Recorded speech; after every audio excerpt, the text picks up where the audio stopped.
Hello and welcome to a new episode of That Fertile Feeling, the podcast. My name is Françoise, and today I'd love to talk to you about sperm.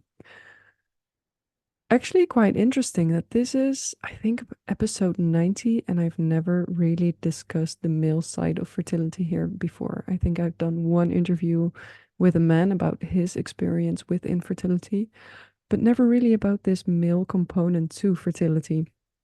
And the reason I wanted to talk to you about this today is that I recently wrote an article about sperm.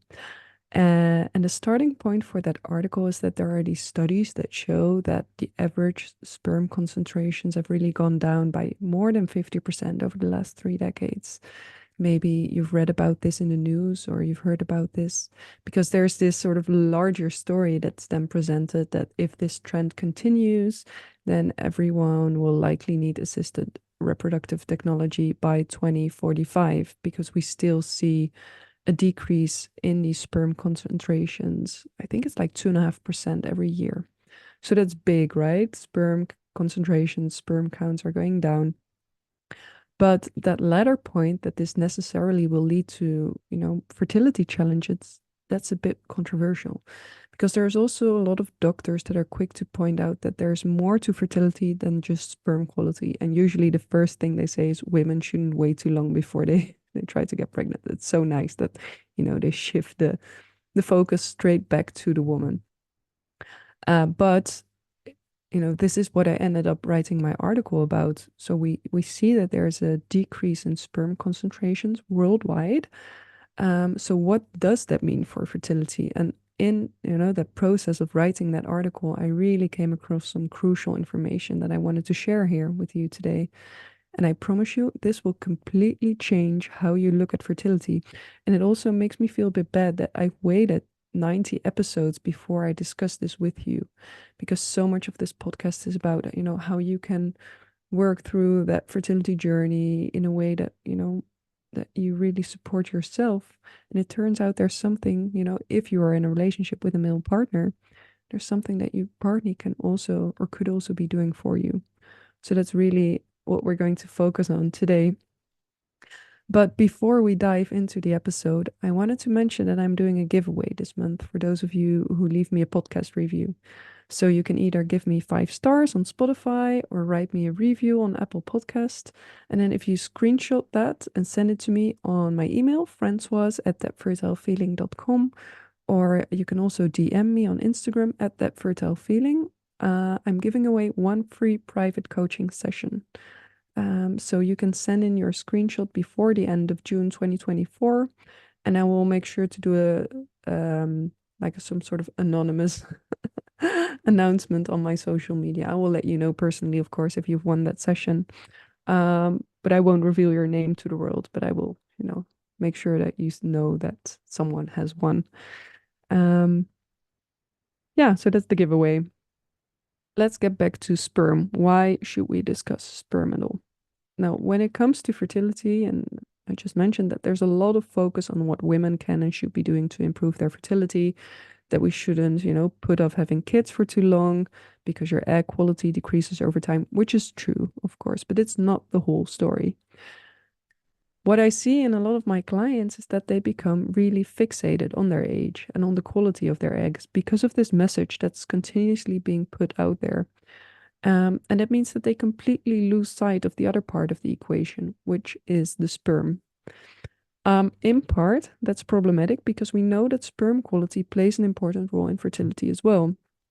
And it's hard to be really precise about this. In my research, I came across so many figures, but roughly speaking, we can say that 1/3 of infertility is caused by a male factor, 1/3 by a female factor. In 1/3 of the cases, there's an issue with both of the partners, and then 10% is really unexplained. So that's already an important reason to always insist on getting a sperm test as well. Even if there's something going on with your reproductive system, there might be something going on with your partner's sperm as well. That is the case in around 50% of cases of infertility. And just from the top of my head, I can give you two examples of women who had already gone through one or even multiple cycles of IVF when they found out that their partner's sperm quality was also an issue and they should actually be doing ICSI instead. So I don't even know how that happened, how that wasn't tested before, but can you just imagine going through IVF and then only to find out that you never stood a chance? So, really important to get the whole picture. But there's even a bigger takeaway from the interviews I did for my article. What all the doctors mentioned is that fertility is not set in stone and that one partner can actually compensate for the other partner. And this is something that really every doctor I spoke to mentioned. So usually this was used as an argument, against that line of reasoning that lower sperm counts will always lead to infertility. Then doctors would say, well, if a man has a lower sperm count, but he has a very young, very fertile partner, then chances are he'll still get her pregnant. Those May, December romances.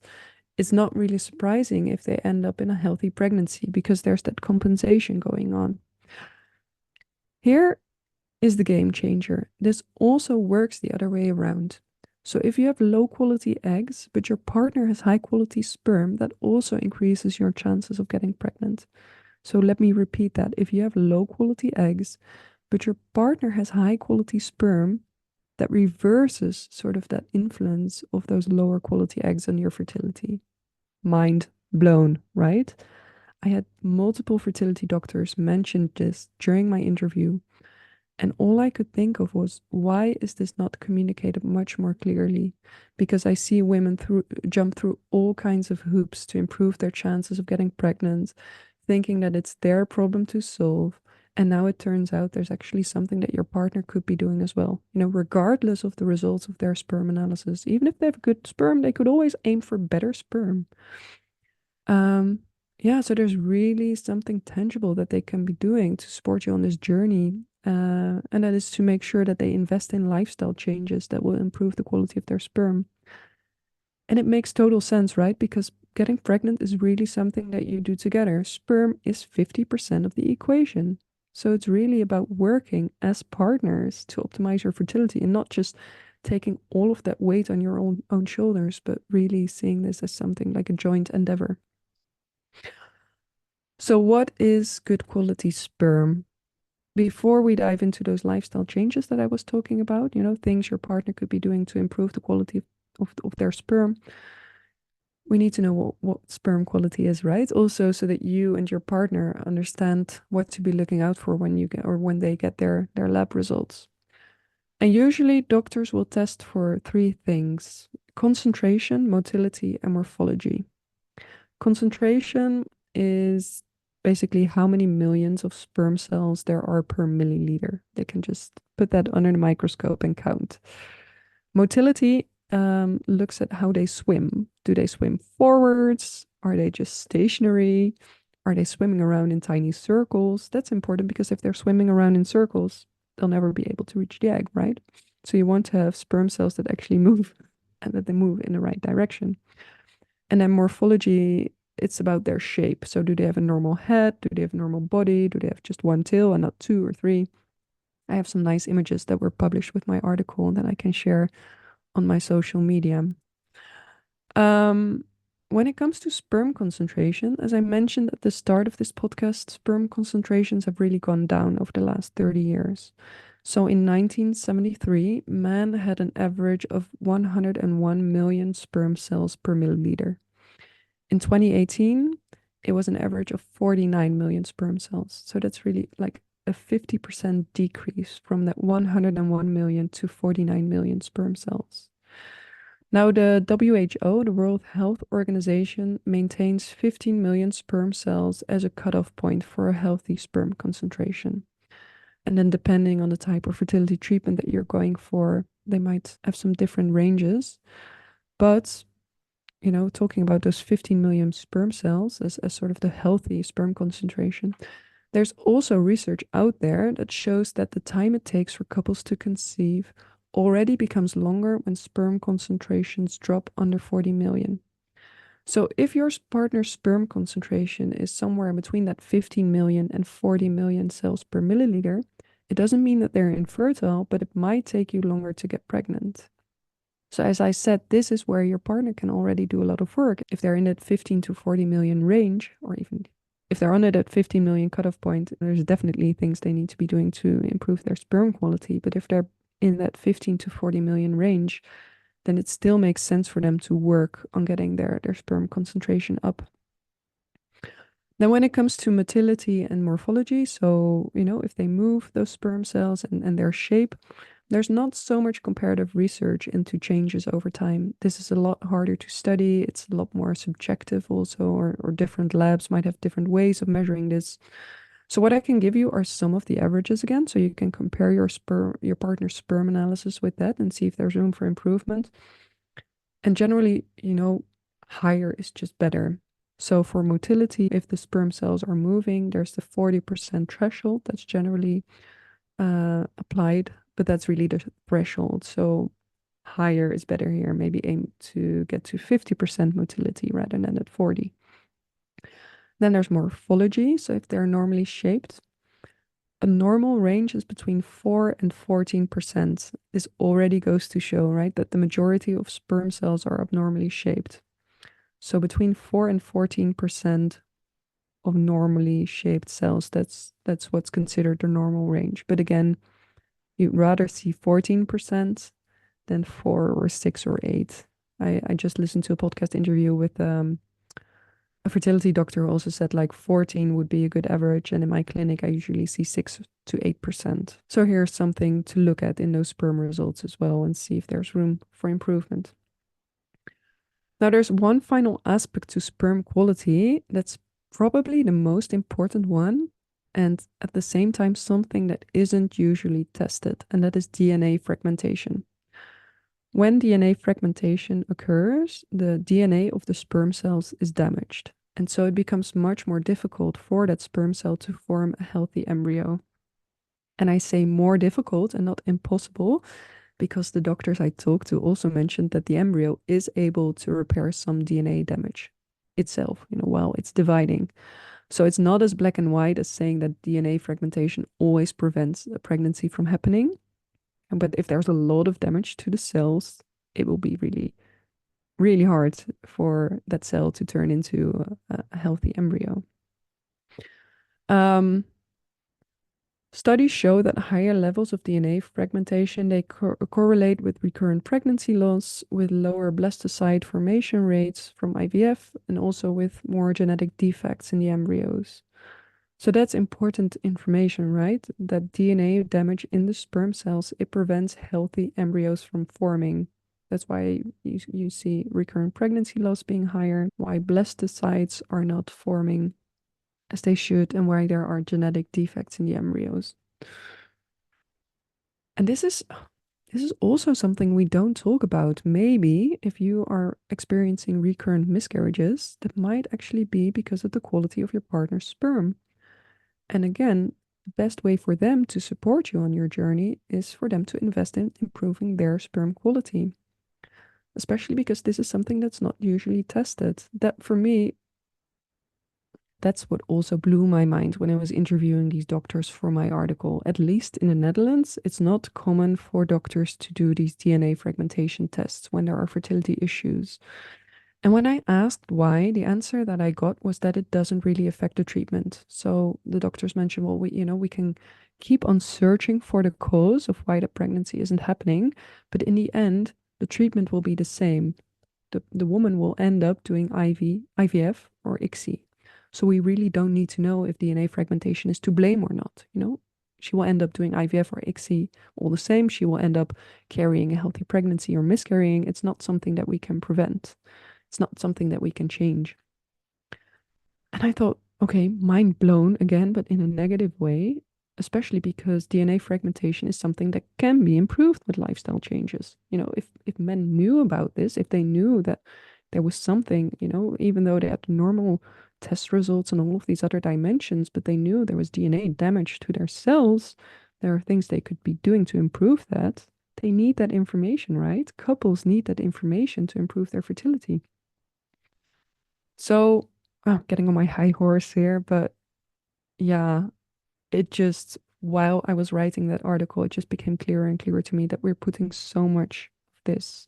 And I know, like, I know that men who are dealing with male factor infertility, that it's really a burden on them as well, right? This is not a blame game that I'm playing here. This is about making sure that everyone has all the information they need to be able to create a fertility journey that's, the most optimal, most effective for them. And male lifestyle changes are one of those things that are crucial. So what are these lifestyle changes that I'm talking about? Before I jump into concrete advice, I wanted to mention three more general points. The first one is that there is a structural component to sperm quality that is irreversible. Because when your partner's sex organs developed in their mother's womb, her lifestyle choices had an impact on the hormones that affected, your partner's development. So if his mother was a smoker, if she was exposed to certain hormone disrupting chemicals, his sperm quality will be a lot lower than someone whose mother had a more healthy pregnancy. And there's nothing they can do about that. It's just a structural difference that started during the pregnancy. I'll record a whole episode on these chemicals next week. They're actually called endocrine disrupting chemicals, EDCs. But just so there are things your partner could be doing to improve their sperm quality, but there's also definitely a hereditary component here. Then, second point, just as egg quality decreases with time, so does sperm quality. So, again, there are things your partner could be doing to improve their sperm quality, but it can be much more difficult when they're older. Not impossible, just as egg quality can be improved with age as well. Sperm quality can too, but it can be more difficult. And then the third point, your cyclical health, so your menstruation, your cycle, it tells you a lot about the state of your health more generally, right? That's something I've been discussing on this podcast. And the same applies to sperm. So the quality of sperm actually acts like some sort of canary in the coal mine. There's a lot of studies out there that show that men with lower sperm quality, they die younger, they're hospitalized more often. So this isn't just about sperm, this is about general health. Sperm quality doesn't happen in isolation. There are these structural factors like age or these hereditary factors, but it's also an indicator of a man's health more generally. And that final point is crucial for me because you know that my approach to conception is to not just blindly follow all of the advice that is out there, but to really see what it is that is best for you right now. So the same applies to your partner. And my first piece of advice to them would be that if they get their sperm results, that they really reflect on that and see what that tells them. Not about their manhood, their masculinity. That's not what this is about. This is about their health. This is about how well they are taking care of themselves. Um, and with those sperm results, I would suggest that they really start feeling into, you know, their own intuition and saying, okay, I actually know that I've been neglecting my own health in certain ways. What are things that I could be working on?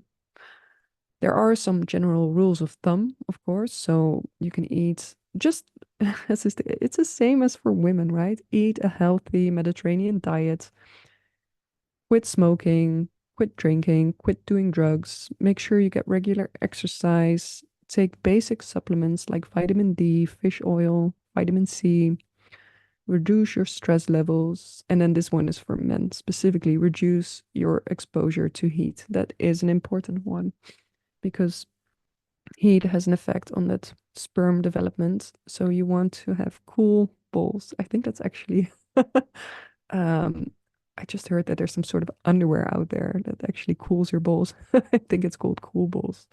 But, other things you can do is wear boxers rather than briefs.